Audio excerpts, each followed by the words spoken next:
seconds. Perfect. While I get my slideshow going. Let's see. Okay, I can see the like the. Yeah, the wrong screen, huh? Yeah, let me share the right screen. There we go. That's probably what you need to see, right? Perfect. Thanks, John. All right. Thanks everybody for joining today. I hope everybody's doing okay with COVID. And if you're listening here, you're probably well aware that the cybersecurity and the hackers have been trying to take advantage of people under COVID. The phishing emails have expanded. The big one that I was reading about today is that phishing is taking a very big leap in the last couple of weeks. I've noticed it personally. I'm seeing probably 5, 6 spam phone calls a day, even though we got Verizon, and Verizon has spam filters, still getting a few through. Smishing has been really popular too. It's the ISMS attacks, and hopefully you're not clicking on the bad links at work as well, because they're out there. So my duties at GSI, as executive vice president, but I'm also our chief technology officer, and very recently I'm now a certified CISO, C-level CISO. I'm also a certified ISO 27001 lead implementer, and we'll talk a little more about some of that. Just to get into our presentation today, here's what we're mostly going to be talking about. Information Security Management System, or ISMS. We'll go over what it is. We'll talk about some of the frameworks that people use to implement this tool, why you would need them, what components make it up, who's who for doing this type of project, and from at least from an ISO perspective, I'll give you roles and responsibilities and who's also responsible for running, and in the event that there is some kind of loss to your company, who is responsible. Several problems that a lot of companies, small, medium, and large, have is getting the project approved to actually do this, getting people on board. Some larger companies, it's not that big of a decision. If you're if you're a supplier to an automotive company, manufacturer, you're probably just going to have something implemented in order to continue to do business with them. But there are some benefits to people that don't have an actual known reason up front. So we'll talk about how some of the implementations work, and compliance laws and standards, which you may know something about now, you may not. I can talk about those as well. Some project success factors, what will make it work. And should you do it yourself, bring in experts, or share the workload, and then maybe some of the next steps to get started if you feel you need to. So ISMS, an Information Security Management System. A lot of people think that an ISMS is all electronic, and that this is something that you do with the computer. Well, computing is just a small part of it. The digital side of it is just a small part about it, but you still have issues like if you're a manufacturer, you have workers that come in. You've got doors you have to protect. People can just come and go. May be a problem for you. Your filing cabinets in the HR department, if people could just walk in and open those up and take a look, things aren't really all that great. So an information security management system is more of approach, and it consists of processes, technology, and people, as are a lot of things that you do, but it's designed to protect and manage that information, whether it be physical, logical, or administrative. And it is designed to make you more resilient, your company more resilient to attacks or theft, or however you want to do it, however you want to refer to it, and help you reduce the costs associated with that. If you're planning ahead for somebody to come in, and break into your system, and you have a incident response methodology already set up, in the event that something does happen, you're prepared. You're ready. Let's say somebody breaks into your email system. Well, you've got a process that already laid out that says, all right, do we actually have a problem? And it may take more time than what you're comfortable with to determine if you really do have a problem.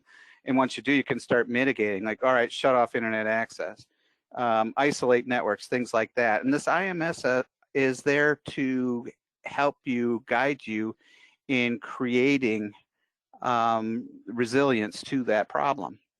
So, and here's the big picture. A lot of people think that IT security, information security, but it's different. It's just a part of the big picture of risk management, and you can see all of the different things that go into your into the big picture of mitigating it. You do have information security, you do have information technology, you have cybersecurity, and you have business continuity. They may not be one and the same. For instance, we have had some hurricanes just hit Louisiana today. That may or may not be an IT or cybersecurity issue, but it certainly is a business continuity issue if you have buildings and plants in that area. But if your IT system is sitting at a data center in, let's say, Chicago, that's not the piece that you have to worry about. So all of these are, they have the same goal, and that goal is reducing risk. And that's what an ISMS is all about. It is all about reducing risk and saving your company from maybe going out of business. So one of the things that I like to talk about right up front about information security, and this is a Deloitte and Touche 2018 report. It was this was a Wall Street Journal article. A lot of companies believe that it is either the CIO or the CISO who's ultimately responsible for information security. Unfortunately, that the fingers might point there, but I don't think that's how the outside world's going to see it, especially if you're a public company. In general, what they teach us when we're getting our ISO education and NIST education and CISO education is that the board of directors is ultimately responsible for risk management and strategy. So for the corporation to point the finger at the CISO if there is an event, yeah, they may lose their job for not doing something right, but in the end, it is the responsibility of the board of directors and perhaps the CEO of the company to make sure that you have developed a good practice. And that's what an information security management system is it's a structured approach to making sure that happens. Okay, so this is who the Deloitte and Touche says is ultimately responsible for corporate governance and risk oversight. And I don't disagree with this, and I think many companies might argue with it, but the outside world is going to point the finger towards the board of directors because it's a company. Okay, so now what actually happens? What are these people doing with this responsibility? And this comes from it's a Microsoft and Marsh report in 2019. So this is just a year later than the Deloitte report. And the fact of the matter is key decision makers are not spending nearly enough time on it. I think the CEO, the board of directors are saying, well, that's why I hired a CIO and maybe a CISO and team. It's like, so they are responsible for it, not me. So, and these are facts that based on Microsoft's survey, only 17% of the executive board spend more than a few days over the past year focusing on cyber risk issues. Now, with this remote workforce thing that's been going on lately, I think that introduced a whole lot more risk, a lot easier for cyber criminals to get into your corporate system because you're dealing with people that may be using a home computer in some cases. Hopefully, that you have the resources and availability to provide the remote workers with a corporate issued device, laptop, tablet, whatever, and you don't have nearly as much of an issue because it's within your your IT department. So even, and again, this is the IT respondents, only 30% said they spent only a few days or less on this. I also looked into, from Gartner, to see what the spend was on cybersecurity as a whole. And it's easier to find statistics on how much cybersecurity is spent as a factor of IT budget. And the sad reality is it's less than 10%. And maybe that's the, everybody's waiting until they actually get hit before the budgets actually come along. And that's a little too bad. But even, and that was amongst, it varied amongst different sectors. Public, governments are spending more time on cyber risk management. Manufacturing spending somewhere in the 8 to 10% range. But in general, 7 to 10 is it of the entire IT budget. And even large companies, I've got some friends, a former CISO for the CDC, said that even for the CDC, he only had a team of 5 people, including himself, that were concentrating on cybersecurity. Now, he's a very sharp guy, and he said in the 3 years he was their CISO, he did not have a hit, and that's good. He's good, very, very capable, but he said his budget was too small. He needed more people to do the job, and he did the best that he could, and I think he did well. So this particular piece of information could have come in multiple spots in this presentation, but I've chosen to put it here just to kind of set the stage for how you would go about implementing an ISMS.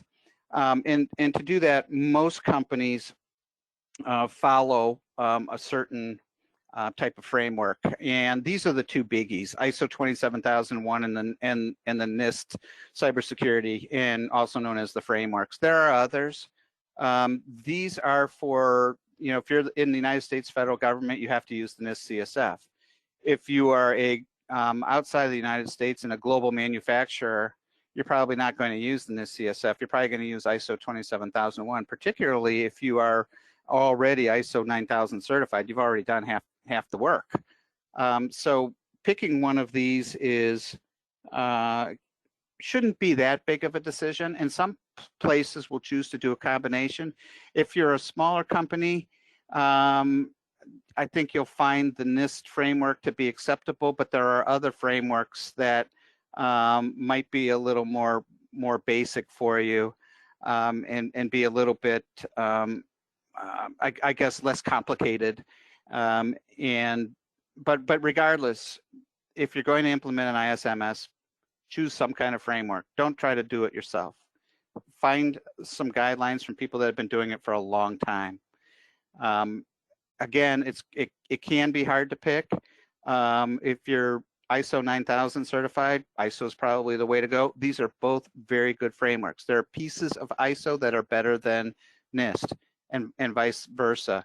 I think you'll find that if you were to do a Google search on these 2 topics, you'll find that ISO is better at the planning stages, and NIST is better as the implementation phases because they have a little more examples. ISO tends to take a step back and give you a lot of leeway on determining things for yourself.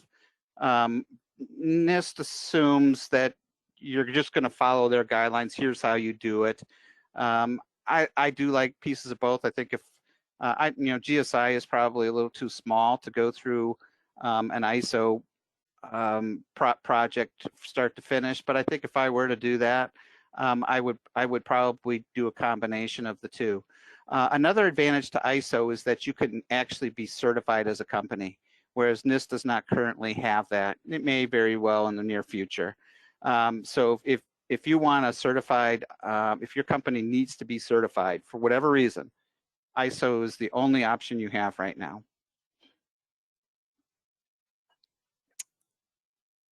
So I guess, why would you need an ISMS?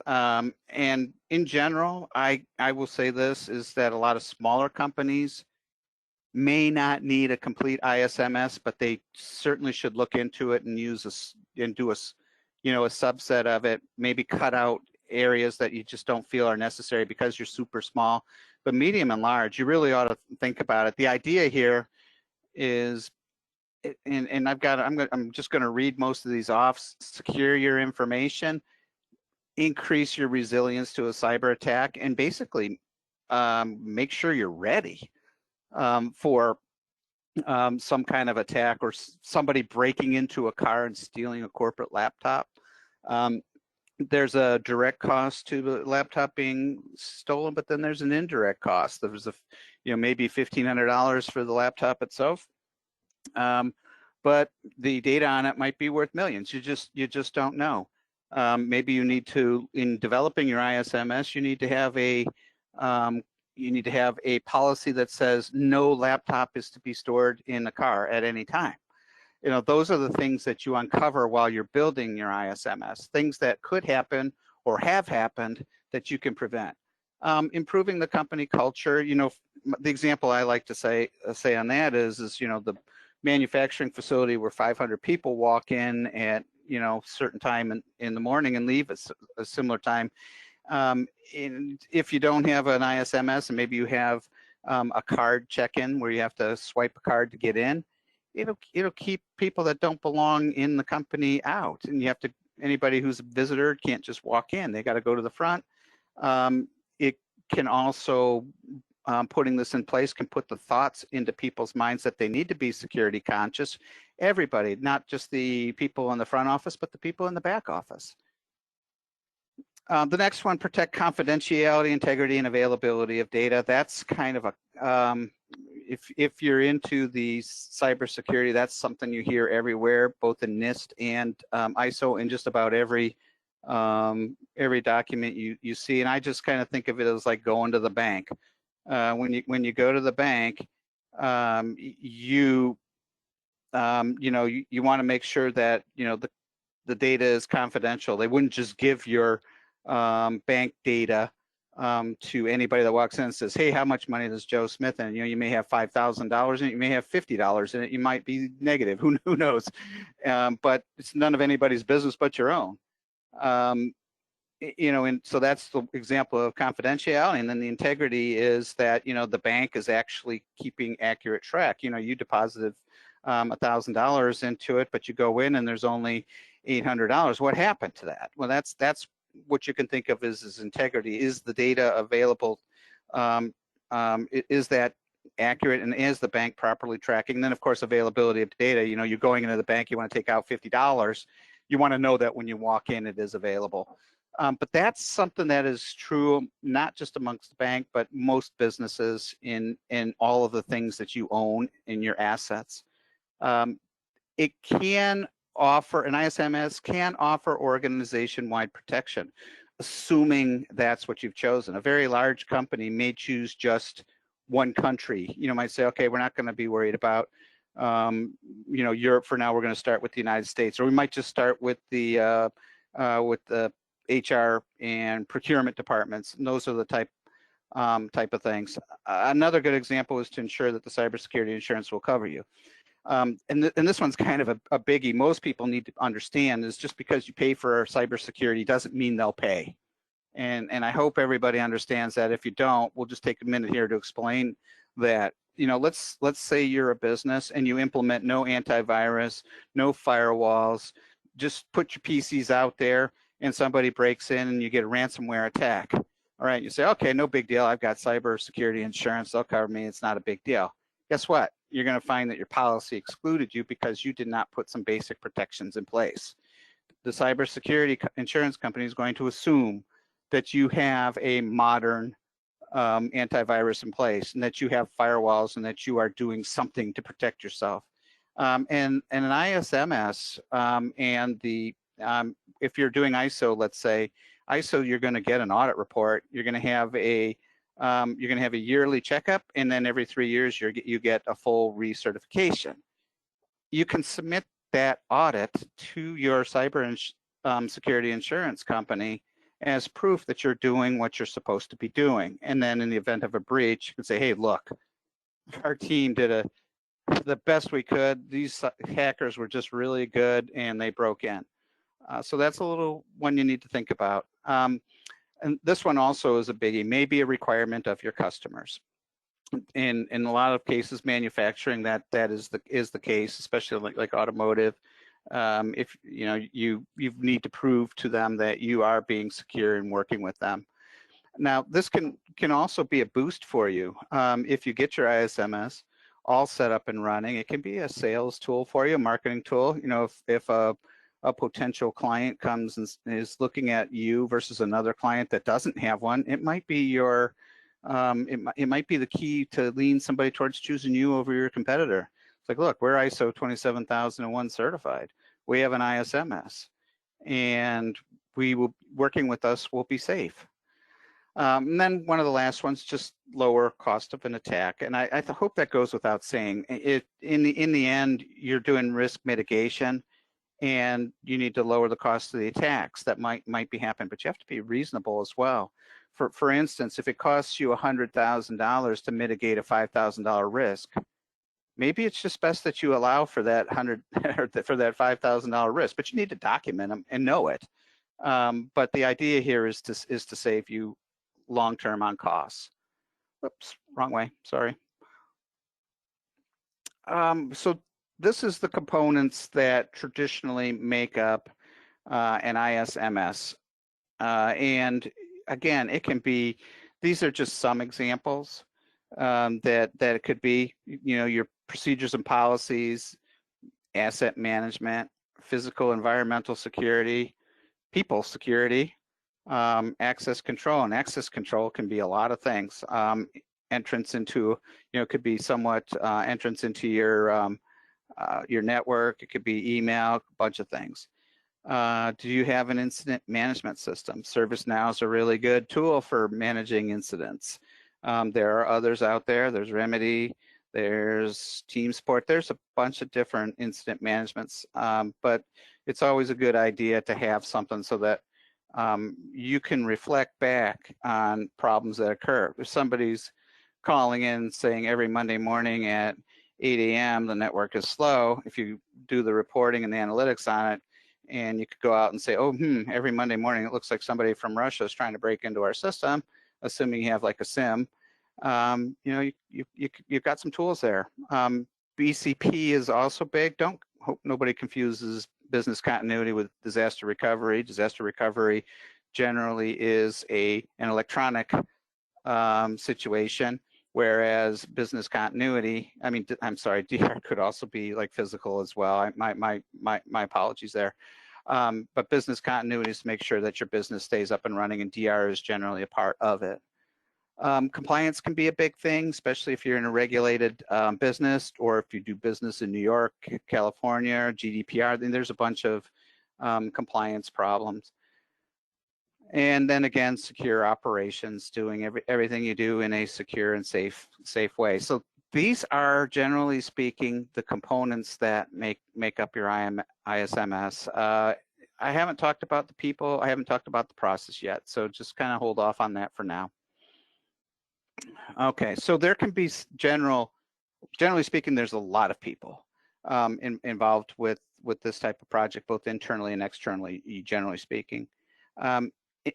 You absolutely have to have some kind of project sponsor, and the project sponsor is a interested party, the third line, but he's also the person who's kind of like a stakeholder.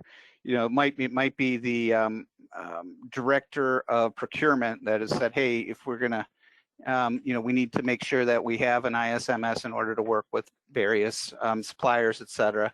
And maybe that's the guy who's the project sponsor. Maybe it's the vice president of sales who is saying, look, in order to sell to Ford and GM, we need to have an ISMS. Therefore, he generally speaking would be your project sponsor. Could be the CEO. It's basically the most interested person that has the biggest impact will be your project sponsor.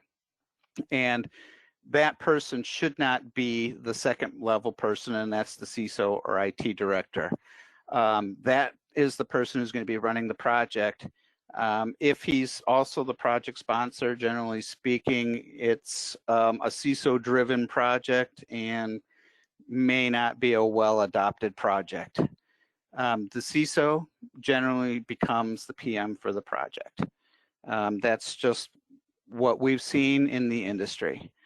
And then the third category of people, or your interested parties, the group of people that will be using it, and it could be anybody in the company, it could be everybody in the company, could be HR, operations, etc.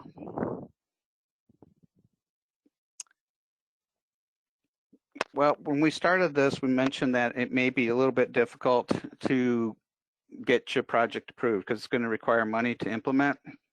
The company may not see the benefits. Let's say you've had very few thefts, you've had no break-ins. The company's not going to be overjoyed to give you money to start this project. And again, if you're the CISO and you've been hired to do this work, don't expect the management to understand all the benefits after the first discussion. It's not going to work. And if you schedule this big meeting saying I've got to have this and here's why, half the people are going to be asleep and not paying attention, unfortunately. This is not going to be something that you implement in a week. Just some suggestions that I've heard from people, what some of my CISO friends have told me, some of the education elevator speeches are a great way. Informal discussions when you stumble past people. You're in the hallway or passing for a cup of coffee with the CFO, and just kind of have an informal conversation. It's like, hey, I've been thinking about this ISMS, and I think we need it, and here's why. So just kind of prep the people is what you're doing here. And by all means, find an ally. Perhaps it's the CEO or the VP of the project sponsor. Get some people on board. Get some backing. You might want to have a short PowerPoint prepared, 10 slides or less. If you go beyond that, you're going to lose focus with people. Don't use overly technical terms because they're not going to get what you're saying anyway. You start saying, well, we need to implement an incident response team, and in doing so, we're going to have a SIM put in, and you've already lost the attention of 3/4 of the people in the room. They may not understand. You can always do a return on security investment. Never hurts. When my team, guys that report to me, want to do something, first thing I ask for them is like, where's your ROI? I want to see it, because I know darn well that's what our CFO is going to ask for. And it'll help if you can show, look, if we get hit, it's going to be $100,000 potentially. And there are some online calculators to help you with an ROI for this. If you Google return on security investment, you're going to find 25 different tools to help you figure that out. So don't reinvent the wheel. You might want to just do it in a spreadsheet if you feel like it, but there are already online tools that'll probe your mind maybe in a way you might not think about. The last one is definitely the responsibility of the CISO, and that is to bridge the gap between IT and the business. Every job for a CISO that I have seen out there has put those exact words on the job description. Help bridge the gap between IT and the business. So it's not just an ISMS thing, it's a CISO thing. And it helps you with all of your objectives. So I just want to talk at a high level on the details of an implementation on how this works. You definitely, there are project plans out there already. There's documentation sets for doing this approach that are available. Some cost, some are free of charge. You're going to need a project manager. Remember, we told you it's the CISO, so hopefully your CISO knows how to use Microsoft Project or whatever project tool that you use, or even just a spreadsheet. You're going to need a project plan, timeline, and estimated cost and who's involved. So that's one of the first things you have to do. Although the number 2 might be number 1. Define the context of your project. It's like the context is, what are we doing? We're going to be implementing an ISMS for who? The whole company? Well, what if you're a 100,000 employee company in 25 countries. Is your entire context your entire corporation? Could be a problem. That could be really large. You might need to break that down into subcomponents. So you got to define where are you going to do this project, for what groups, and think about your timelines. So 1 and 2 are kind of interchangeable. Number 3 is very critical for both frameworks, maybe a little more critical for ISO, because if you're certified, you're going to have to prove to the auditing people that you have a good document management plan, where you're storing them. SharePoint might be a good place to store it. There are other tools available, electronic tools available for you managing your ISMS documents.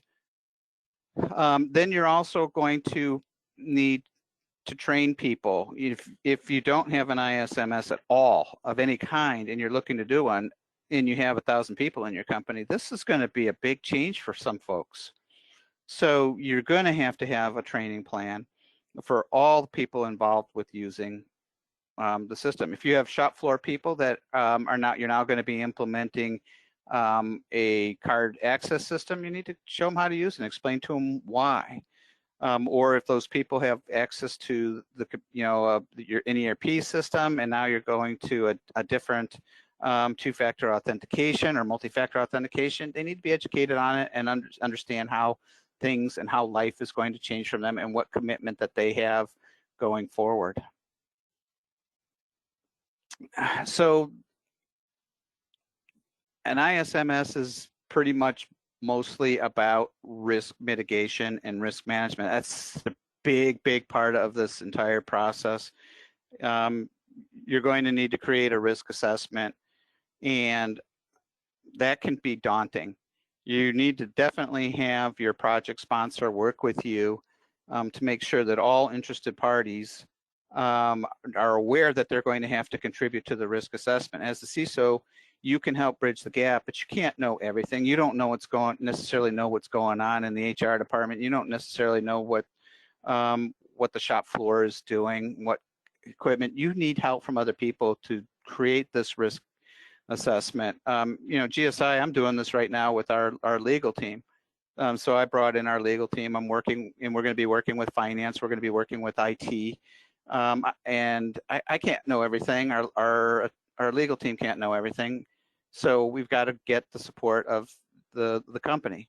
And then, of course, once you've got your risks identified, you need to create risk treatment plans. And there's really only 4 things you can do with risk treatment, and those are risk risk avoidance, one is to treat the risk, like for instance, implement antivirus to protect against known malware, etc. So that's one treatment plan. You can do risk avoidance.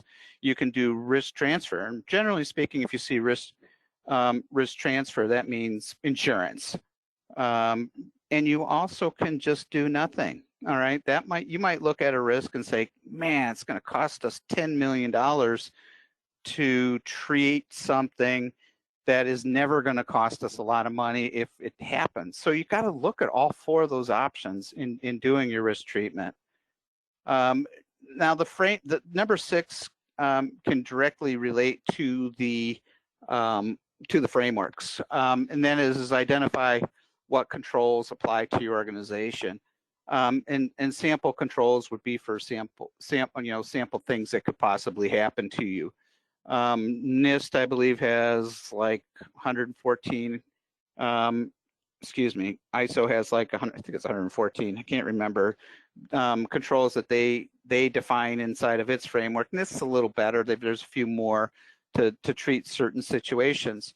So the frameworks will give you a good idea of what controls you should implement. Like, for instance, if you have a computer system, an ERP system, one of the controls would be to how to prevent loss of data. Well, the control might be to have a backup strategy. Okay, so those are the type of things. That's just one type of control, and there are hundreds of them. So once you've got your controls identified, you've got your risk assessment, then you run the project and run through it. run through your risk treatment plans, start implementing them. You don't have to have everything fixed before you can go for certification, but you have to have a plan to go to it. And that's one thing the auditors will look. You say, well, you know, we're looking to educate our users into not clicking on bad links in email. Well, what are you doing about it? Okay, well, we're going to implement either the Microsoft Advanced email protection or Proofpoint or Know Before as a tool as well. And maybe you want your education to your employees is Know Before fish testing, and there are other fish testing type of products out there. So run the project, make sure your ISMS works as expected, maintain your documentation. The biggest thing that happens with an ISMS is that the documentation goes stale. That is the biggest risk factor for an ISMS. It's true of many types of things. SOC audits, you know, if you're doing a SOC 2 type 2 audit, biggest thing is just not running your organization in a SOC environment and letting the certification, you know, basically grow stale. If you're doing ISO 27001, after doing all that, I'd suggest that you get your certification. If you've gone through all the trouble, may as well. It's kind of like the gold standard for ISMS. So those are the standards, or excuse me, the implementation. And the next thing is, you know, a couple of things that might be driving you to doing an ISMS, and this could be one of many. And I laid some of these out for you. Some compliance things, PCI for credit cards. A lot of people look at that. Sarbanes-Oxley. Boy, sorry about this slide, guys. I'll try to fix it. I let it go bad. HIPAA for HR type of thing. The GDPR if you're doing business in Europe. These are just a few. Under the audit side, you know, it could be SAE 1618 SOC 2. There's also interrelated.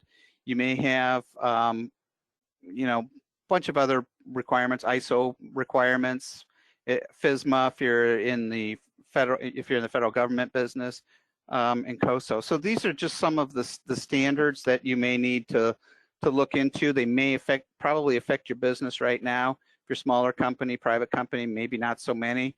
GSI got a SOC 2 Type 2 report, not because we thought we needed one, but our clients asked for it. If you house customer data, you need to have a SOC 2 Type 2 report. We don't house data, but we have, in many cases, access to administrative accounts, and therefore, in some cases, we do. So we went and it took a year and a half for us to get through the implementation because we're a smaller company. We did not follow some of the SOC rules. In some cases, it was like putting a square peg in a round hole, but we adapted, and we got our report. So what are some of the benefits that or success factors of your project? Again, remember this project involves computers, it involves digital thinking, but start thinking it not necessarily from a technical perspective. Not everything is digital. Physical access, equipment can be stolen. You could get hit by a tornado or a hurricane. You know, find 2 or 3 benefits that will occur because of the implementation. This is, you know, the getting your project approved advice. Again, you've got to get commitment from management because you're going to be distracting people from their daily life. Be prepared for that. If you can, calculate your return on security investment. And, you know, use the elevator pitch down. Talk to departmental and leads and talk to them. Speak to the managers, employees, like, hey, here's what we're thinking and why we're going to do it and why we need it. If you don't have a legal requirement, you know, some businesses have legal requirements and have to do it, and that makes the justification a little bit easier. It's like, look, in order to be in business, we have to do this. But it's something I hope you would want to do as well. Use the framework the best you can to bridge the gap between IT and businesses. So another question, big question, is what should you do if you've determined that you need one of these? You've got to do it. Do it yourself or bring in an expert. And generally speaking, my suggestion would be do both. You can run the project yourself. You may want an external project manager, but if you're a CISO, you might be able to, do it yourself. You might get in some outside help. Knowing all of the regulations, coming up with ways to do risk assessments might not be something you do on a daily basis. You could very well need the help of an expert. So it's your choice. You can self-certify. There are books on how to self-certify in NIST and also ISO 27001. But I think if you've never done it before, probably the first round, you should bring in an expert to help you. If you don't have the time, otherwise, like let's say you're the CIO, not the CISO that's doing this, you might not have the time for it. You might not have a CISO if you're a smaller company, but you still need the ISMS. It could very well be just wise to bring in an expert.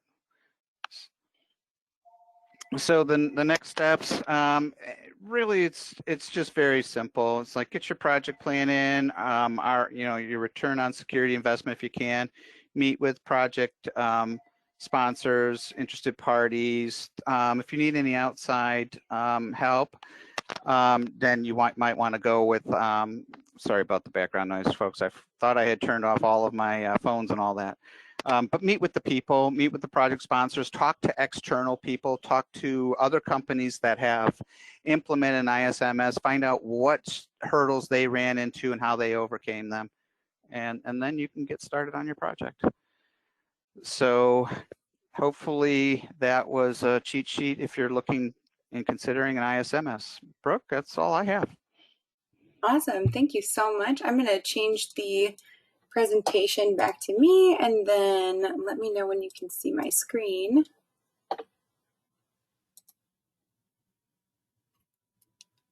Can you see that okay? Yep, okay. I can see it. Awesome. All right. Well, thank you so much, John. That was great. Lots of great information. I want to cover a few follow-up items, and then we will move into our question and answer section of our webcast. Our webcast today was part of our free ongoing executive series of our webcasts. Also, we provide free educational resources, including our webcasts, our monthly newsletter called the GSI Insider, our online resource center where you can access our on-demand webcasts, white papers, and a whole lot more. We also have YouTube and on-site, and we also offer on-site and virtual workshops.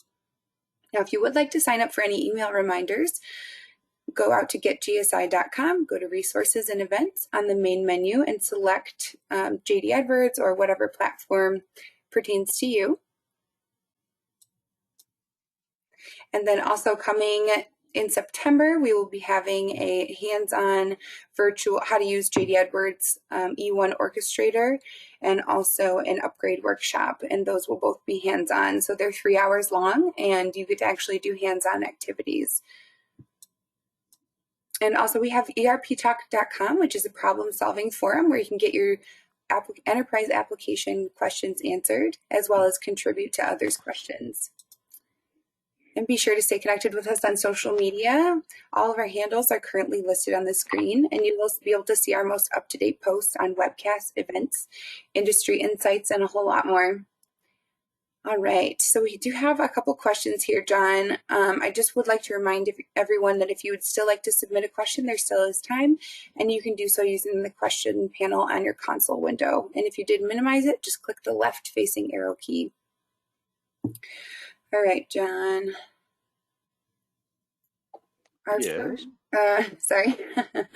Our first question is from Ron, and Ron said, how long does it normally take to implement an ISMS?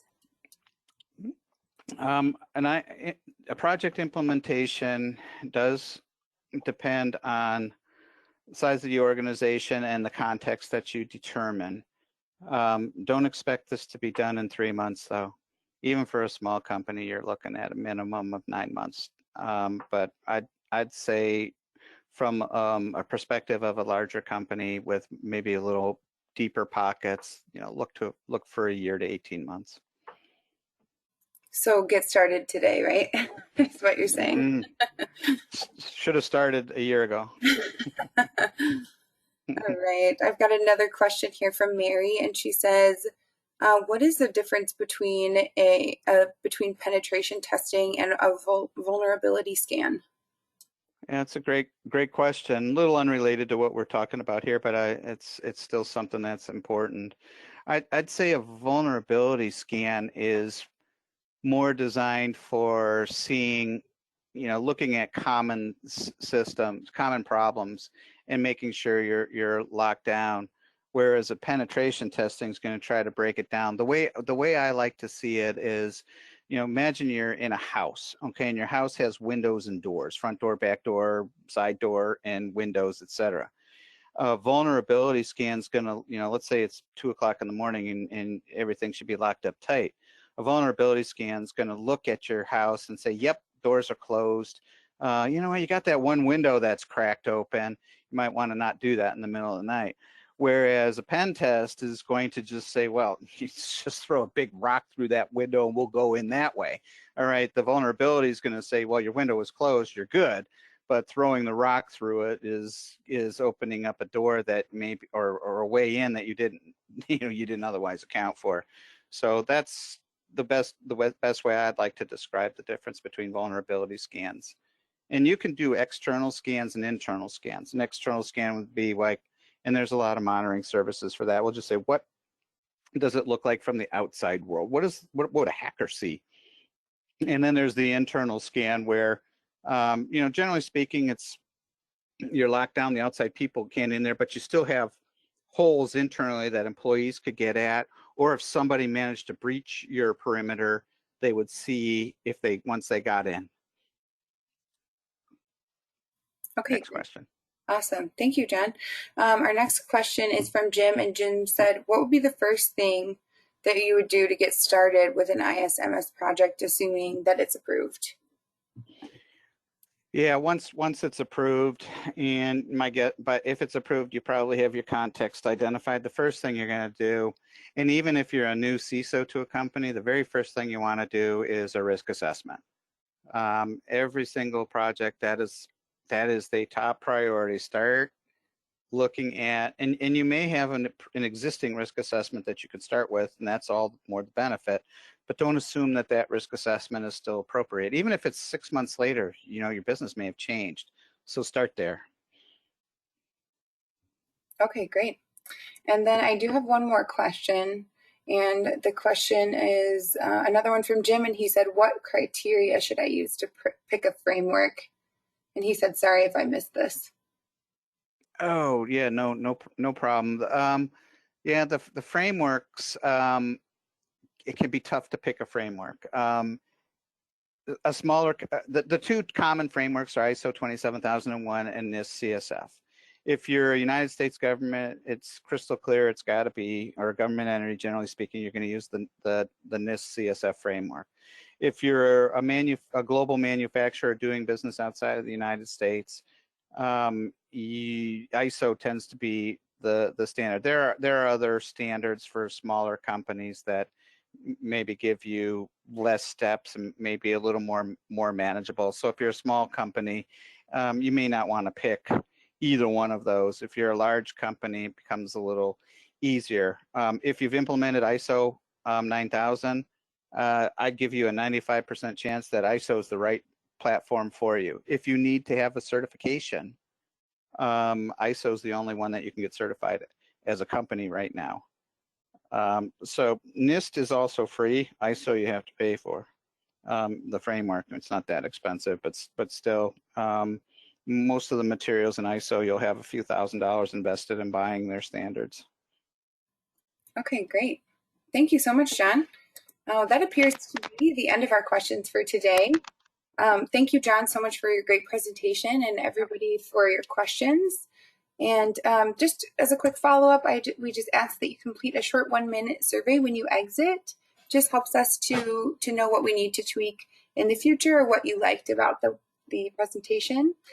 And you'll be receiving an email with a link to our resource center on our website, as well as to our YouTube, where you can access a recording and a presentation from today's webcast. And if you do have any follow-up questions for myself or John, I'll just go back here, and we have our contact info currently on the screen. Again, on behalf of all of us at GSI, we want to thank you for attending our presentation, and thank you again, John, and we hope you guys have a great day. Thank you, everyone. Thanks, Bye. Jen.